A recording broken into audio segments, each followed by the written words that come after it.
Hey guys, today I'm going to show you how to add a blink outdoor to your old XT2 system.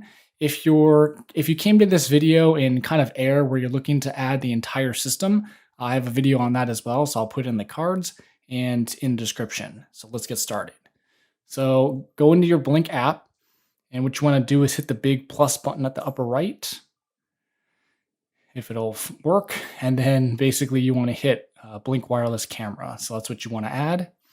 And then what you're going to want to do is you're going to want to scan the QR code on the inside of the camera. So what you want to do is take off this rubber cover here, and then go ahead and take your tool, which is basically a flathead, right?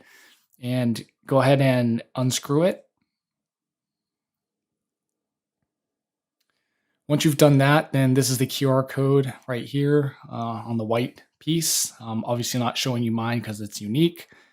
So go ahead and put your batteries in.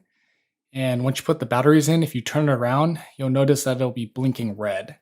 And so that's kind of the indication that it's working and you can scan. So go ahead and again, take your camera and scan the QR code. And then what you'll see is you'll see this. So you want to add it to your existing system, which we have is called Home.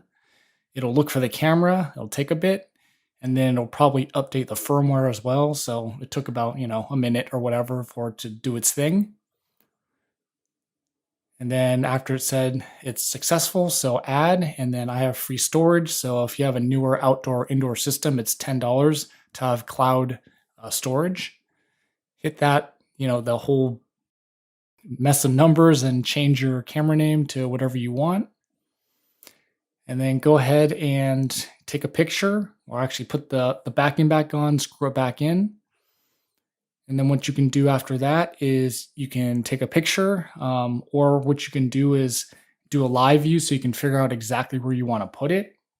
And then once you've done that, then you can just mount it and you're, pretty much done. So if you go into this button here at the top, that's all your settings. So set whatever you need to set to your liking and you're done.